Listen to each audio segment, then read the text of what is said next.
I'm your host, Jordan McGrath, the president of CY Christ. We're coming to you live from Homeland Security Investigations.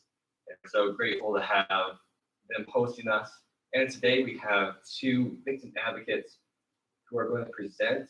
One is from our local police department, Albuquerque Police, and then from the district attorney's office. And I will go ahead and let them introduce themselves. Good afternoon. My name is Terry Huertas. I'm the Victim Liaison Manager for the Albuquerque Police Department. My focus for the police department at this time is on survivors of homicide. So we work for all of the families in our community who have been impacted, someone that they love in a homicide. The department has advocates that also support victims of domestic violence, victims of sexual assault, and also crimes against children. So we have a lot of advocates that have expert training on specific crimes. Our area is starting to expand and making sure that we're reaching victims in other areas. But I'll talk about that in a little bit. One of the things that's really important in my heart is Crime Victims' Rights Week, because this is a time where, as a country and even down at the local level, we're really making sure that victims can come together and also to have an opportunity to communicate with them on what their rights are and how they can be engaged in the justice system. So our mayor has proclaimed this week in Albuquerque to be Crime Victims' Rights Week, which for our department this week, we have a lot of different events going on. We started yesterday with a press conference acknowledging some new things that we're doing within our department for crime victims. One of the things that we just launched yesterday was a website that has all of our homicides. Families can do a profile, write a testimony or in memory of their loved one. And then we have a picture of their loved one. Recording in progress. And we also have some facts about the case. It's really important that victims feel like they have a role in the investigation phase. And when a crime happens, victims coming into the initially they're working with the police department, so it puts us in a really good position to make sure that they're getting resources early before it moves into prosecution. So by having that unique position, we're able to start giving them referrals for whatever they may need during this very difficult time. Once someone is apprehended in their case, then the case moves over to the prosecution phase. However, some cases don't get that far, but those victims still need resources. So that's our role at the police department level, is to make sure. So the common thing that happens is after the incident, court is brought over to us as advocates, and then we make first initial contact with the family. During that first initial contact, we try to determine what needs that they have, or help them answer questions because they have to navigate through a system that they're very unfamiliar with. So in a homicide, for instance, normally the victim gets moved to OMI, Office of the Medical Investigator. The families have a lot of questions about when they're going to be able to see their loved one, when they're going to be able to get personal items returned, what the process is, how long does it take. There's just so many questions that they have. So we're able to help navigate through the initial and the difficult time that families have. Families also have lots of questions about what's going on early in the investigation, and that's the role of the detective, whoever has been assigned to be the lead agent on that families, then we'll work with that family and give them the details as much as they can around the investigation. Sometimes the detectives are not able to reveal a lot because it is want to compromise the case, but they always try to at least communicate as much as they can. And families find that very, very important. The experience of a victim is very complex, especially in a high-profile, devastating type of crime like homicide. So victims, their experience can be described as feelings of intense shock, grief, helplessness, rage, bitterness, anxiety, despair, sadness, numbness. They also have overwhelmed with disbelief, preoccupation, confusion, disorientation. Physical sensations include fatigue, sleep disturbances, tightness in the chest, nausea, dry mouth, appetite disturbances, headaches, lack of energy, and literally a broken heart. And people physically feel that their heart is breaking. And it's not just temporary, it's lifetime adjustment. So it's very, very difficult what they're experiencing, and then trying to communicate with the professionals. We have to remember what their experience is so that we can be sensitive to that, so that as we continue to talk to them, give them information. Sometimes people forget. I had a mom this morning call me, and she had some questions, and she said to me, I'm sure you've already explained this to me, but I just can't remember. I just can't remember. And she kept apologizing for her lack of not being able to remember. But, she lost her son in a homicide, and she's just having a hard time, processing. And so we need to remember that. So that's another area for us as advocates in our department, is to provide grief support and counseling for families that need it. So families sometimes would prefer to have a professional counselor to talk to. Some families would prefer to have peer support, others that have experienced a similar situation that they can talk to and lean on. Either way, people find what they feel. Sometimes people do both. Sometimes people have a preference. So, they get to determine that.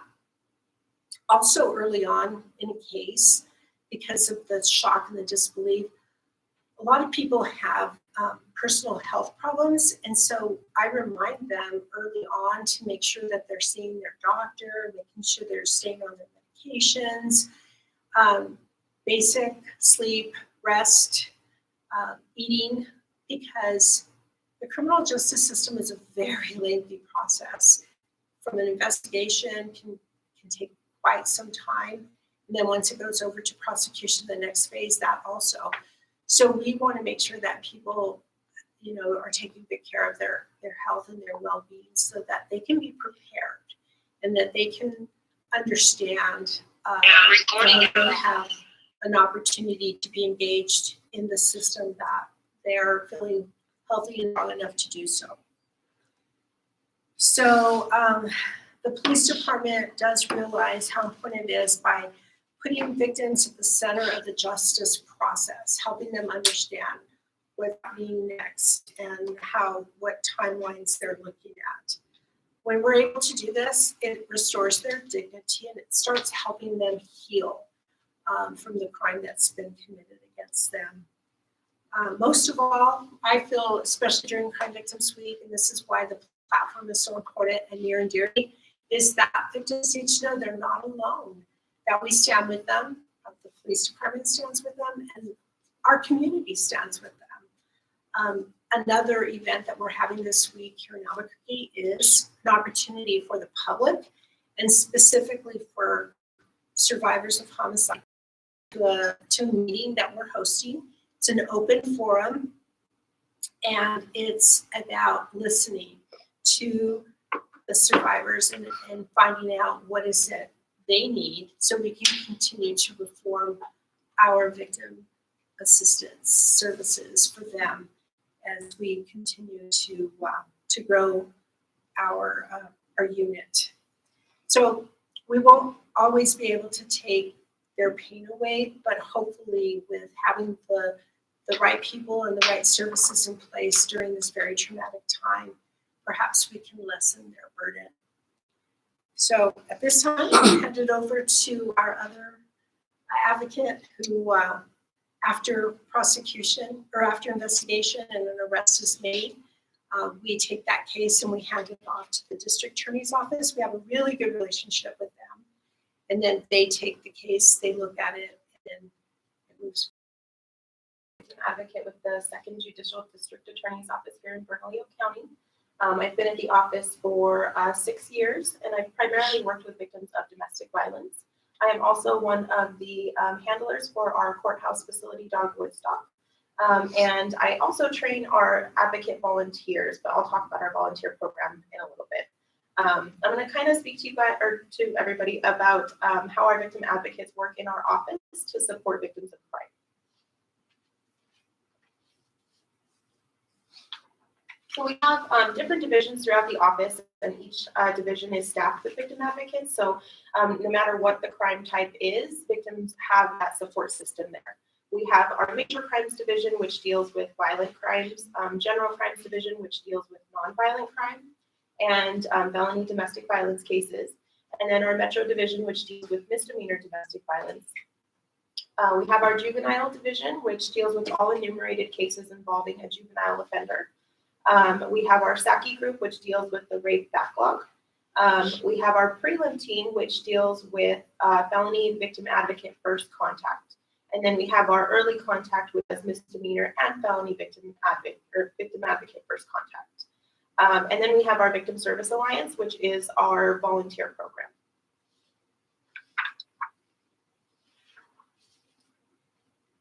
Okay, so with our first contact, with our prelim team and our early contact team, the job is to establish good contact information for the victim, determine their level of cooperation, so how much participation they want to have with the case, discuss resources and provide resource referrals if resources are needed, answer any questions about the criminal justice system process and what to expect moving forward, and get them in contact with the assigned victim advocate or their assigned assistant district attorney. This happens within the first 24 to 72 hours. Thank you. And then supporting victims, our job is to provide case information. This includes timely notification of upcoming hearings. The victim's rights is to be notified of every hearing within a case. And so they are notified at least 2 weeks ahead of time so that they can plan to attend if they want to. And then managing expectations. A lot of people who are victims of crime and are coming into the criminal justice system for the first time really know what to expect. And a lot of people think that it's going to be like what it looks like on TV, and that's hardly ever the case. So managing those expectations, letting them know, the length of the process and what to expect and who they're going to be talking to, who they're going to be dealing with, and just helping them have that information up front so they know what to expect. Courtroom advocacy and accompaniment, going to court with our victims. Resource referrals. We don't have resources directly within our office. We work with outside agencies to provide those resource referrals. And then victim rights enforcement. So part of the job of a victim advocate is to help enforce those rights and make sure that victims are aware that they have rights. And then crisis intervention. We're all trained in crisis intervention, so we're able to jump into action if we need to. If, going through this again and having to tell your story more than once definitely can throw you into a crisis. So having that support there with you along the way, I think is really important. Okay, and then court information and education. So as I said before, many of the people we encounter are experiencing the criminal justice system for the first time. Our advocates help to provide information and support throughout the criminal process, explain the criminal justice system, and translate any legal jargon. So what types of hearings they are and what they mean, and sitting with them while the court hearing is going on so that we can help explain as it's happening. And then explaining victim rights and facilitating their participation, so making sure that they have that steady contact and they know who to call in our office. informing victims of options for financial reparations.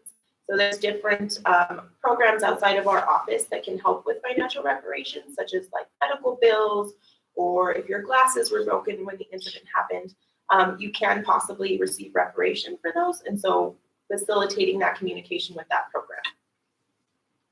And as I said before, managing expectations, it involves honesty, communication, consistency, and building that relationship with your victim advocate and your victim, so that you, like I said, you have somebody to come to, you know who to call if you have a question about your case. And courtroom accompaniment, so just simply being present in court with the victim can be very triggering for a victim. So having that person there that knows, what to expect and can explain what's going on, or just having somebody to hold your hand and kind of keep you calm while it's going on, I think it's really helpful to victims. We're also there to provide a calming presence, answer questions, and be able to jump into action if the victim is triggered. And crisis intervention, it normalizes reactions to an abnormal situation. It is victim focused. It encourages building on strengths, building on the victim's strengths, and helping them with their coping mechanisms or developing those coping mechanisms.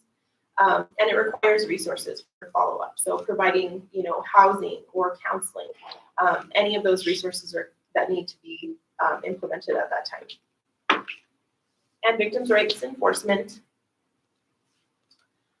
So work to ensure that victims' rights are upheld, even if the victim chooses not to be present in court. So on some occasions, if a victim does not want to be in court, they want a statement read, or they just want to know what's going on, then we can attend court for them, so that we can follow up with them later in the day and let them know what happened. Or if they don't want to be there to read their statement, we can read their statement for them. And then communicating different concerns to the prosecutor and legal team. So coming to court, you don't really know who the prosecutor is or how to get a hold of them when they're up there and they're representing your case. And we're kind of that liaison between the two. And then assist them in speaking to the court. So if you do plan to provide a victim impact statement, we can either read it for you, or we can stand up there with you while you read it, so you're not up there by yourself. Go back one, please. Thank you. So just these are all of the victim rights. I just wanted to highlight a couple. So right to due process, fairness, dignity, and respect throughout the court case. Right to timely disposition of the case. Right to notice, that's that 2 weeks ahead of time notice of every hearing that's going on. Right to be present, victims have the right to be present at any hearing that the defendant has a right to be present for. Right to be heard, so that victim impact statement. Right to restitution. Right to confer with prosecution. And I think those are the ones that I wanted to highlight. Yes, okay. Thank you. Okay, and then so some of the resources that we help provide referrals for are orders of protection. So we have, because we are on the criminal side of things, we're not able to directly help with orders of protection, but we work with those outside agencies, and they even, outside of pandemic times, we're working out of our office. So victims could meet them there, and we're having to run all over town. So we help facilitate that communication for orders of protection. We have the information, but we can't directly work with them on them. And then the Crime Victims Reparation Commission, so that's that program that I was talking about that can provide reparation for medical bills, or if you're in need of, finding a new place to live that's safe. They have a whole array of things that they can help victims with. Shelters, housing, so we can refer you to a shelter. We also have the ability to get assistance with Section 8 housing, but there's certain requirements that you have to meet. Counseling, we have referrals to different agencies that provide counseling throughout the county. And then putting them in touch with New Mexico Legal Aid if they have outside things that they have to take care of, if they just need that representation for orders of protection, or if they are trying to get custody of a child, or trying to file for divorce and domestic violence cases. New Mexico Legal Aid can help with all of those things. Or even like if they're facing eviction, we can help point them in that direction, and then it's to New Mexico Legal Aid to kind of facilitate what needs to be done there. And as I said, collaboration with outside agencies to provide immediate assistance to victims. So those agencies that work outside of our or inside of our office are the Domestic Violence Resource Center and Mothers Against Drunk Driving. And we also have our facility dog, Woodstock. He was trained by the Assistance Dogs of the West. He provides staff support, victim support through pretrial interviews, court hearings, trial prep, victim meetings. He's always there. It just has to fit into his schedule, but he's there to help victims of crime. He came to our office in 2018. He just turned 6 years old. He has 2 handlers, the director of the Victim Service Alliance and myself. He's also visited schools. He went to Washington Middle School after the shooting that happened there and visited with the students. We have had so much success with Woodstock that we are actually just got an additional courthouse facility dog, Roselle. He's going to be primarily working with our staff members, so Woodstock kind of has that free time to work with victims. Okay, and then our Victim Service Alliance program was created in 2018. It's a volunteer program. We currently have over 80 volunteers. Your requirements are to work a minimum of 16 hours per month, and some people are working 2 to 3 days a week. Volunteers worked remotely during our COVID shutdown, so they helped us, working out of their own homes. They were provided laptops so that they can help us with whatever we needed help with. And then we also have our Resource Center, which was created with VOCA grant funds, so Victims of Crime Act grant funds. And it's kind of like a respite area for victims. We use it as a place, like if victims are waiting for a verdict in a jury trial or they need somewhere to hang out during a jury trial, they can come and hang out at our office. Just 2 different rooms, snacks, there's movies for children that need to, kind of keep busy. This is also where Woodstock is. And we have 2 protection order kiosks, so that's where DVRC can help victims with those protection orders. And then just to go back quickly, so we're currently recruiting volunteers for our volunteer program. Our next class is going to be here in a couple of weeks, so if you're interested, please visit our website. You can find information there. There's, I believe, like a form that you can fill out online to get us your information, or you can contact our Victim Service Director, Leslie, and her information is also on the website.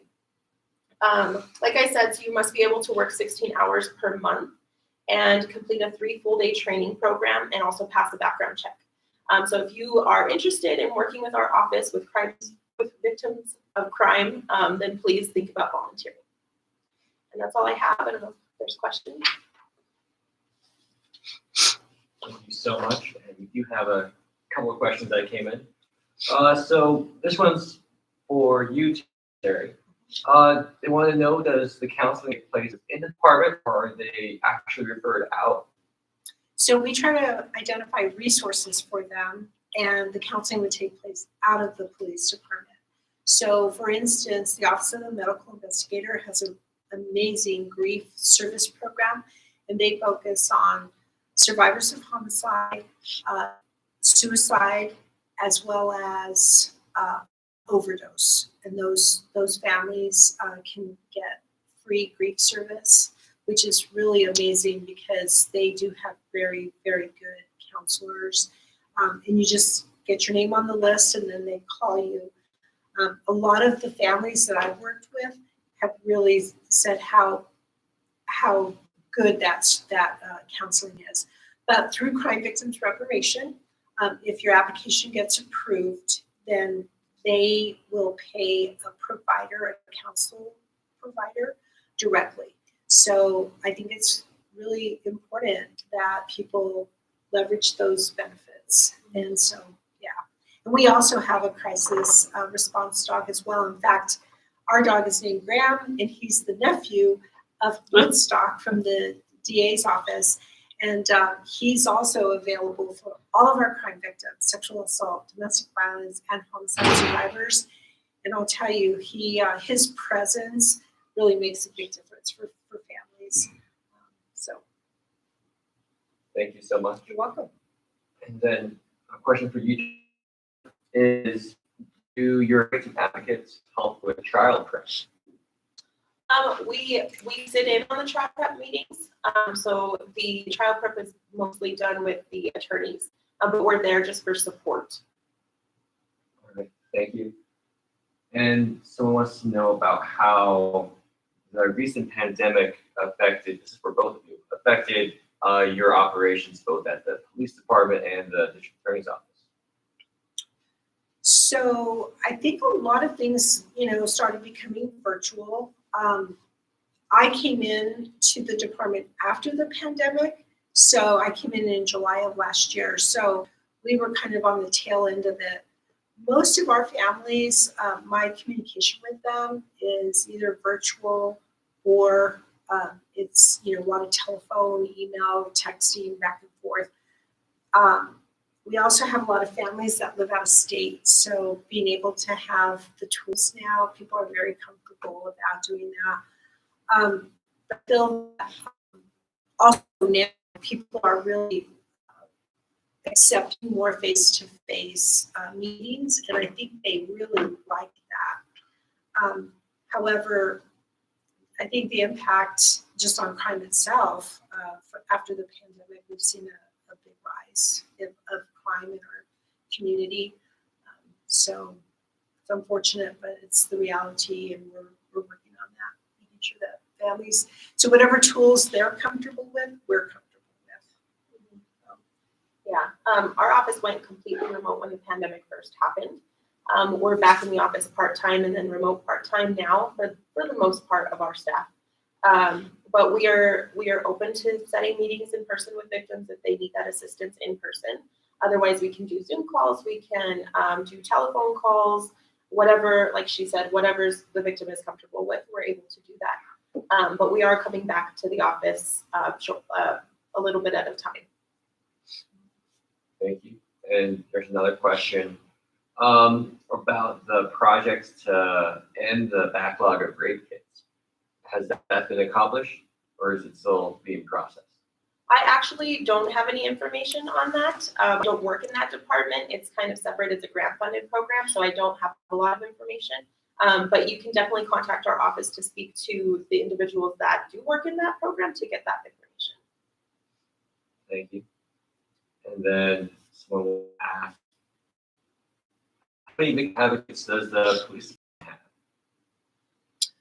Right now, we have throughout the department probably around 14 or 15, but we're currently working on some grants to hire some more, and then the city is also going to give us 2 more positions as well.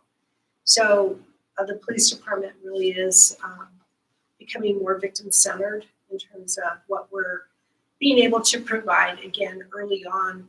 Not all the cases get to prosecution, and so a lot of the victims that were kind of falling through the cracks, honestly. So now with having victim advocates in place early on, we can reach so many more victims more swiftly and really provide them with the resources that they need to get healing from their crime. We do have a really good partnership with the DA's office, especially when we do have a case that we've gotten to know that family and the dynamics in that family, what's going on, and then because every family is so unique. And so when we hand it off to the DA's office, we can share with them how, what those dynamics are, so that the families just feel the consistency of support between our office and the DA's office. And I think that's one of the really great things about the police department really becoming more victim-centered. Thank you. And this question is for either one of you. What, if anything, does the police department or the DA office do to kind of be proactive and help prevent crime? Well, the police department has a whole unit on crime prevention. They're experts on talking to local residents or businesses on things that they can do to prevent crime and to keep themselves as safe as possible. So that's a whole department in its own self. So they're available. You can call them, and an expert will come and address those kinds of issues. Victims advocates, we also not only are we working with families, but we really are trying to reach out into the community. So, like I said, we're having a forum coming up this week, inviting the public and the survivors of homicide to really listen to them and see how we can better continue to reform our own internal policies, procedures, and services that we're providing. We're also, wanting to acknowledge our partners and continue to develop the partnerships in the community to let folks know that, what the families that we're serving may need. And people are so generous. They really, truly are. And so anybody could become a crime victim, but that's one thing about Albuquerque is we support those that are hurting the most. And I'm really proud of our city for that, really stepping up when there's a family in need or a crisis. I got to see Washington Middle School, for example, the aftermath for weeks after their, Graham and Stock are went to the school to meet with the kids. Not one or two times, we were there consistently for weeks after for the kids. I think being involved in the community at large is very important, not only to heal the families, but to heal us as a community as well. I think it's important these types of forums so that people know that victims are supported, so that it kind of gets rid of that fear of participating in the case and helping us prosecute those cases. That most people know what kind of support that they're coming into, or that there are these different types of resources that can help them, either, if they're surviving homicide or if they're a victim of domestic violence, knowing that there are tools and resources out there to help you get through it. Can you go ahead and tell us where that forum is going to take place or how they can find more information about it? Sure. So on Wednesday evening, which is April 27th, it is going to be at the Albuquerque City Council chambers. It starts at 6 o'clock. So it's from 6 to 7:30. Our panelists that evening are one of our Deputy Chief Barker will be on the panel. Our Deputy Commander Kyle Hartsock, he'll be on the panel as well, talking about what the police department is doing. Representative Miguel Garcia will be on the panel. He was instrumental in during the last legislative session to help secure almost $500,000 to have victim advocates in the law enforcement locations around the state. So he saw the value of having victim assistance early on.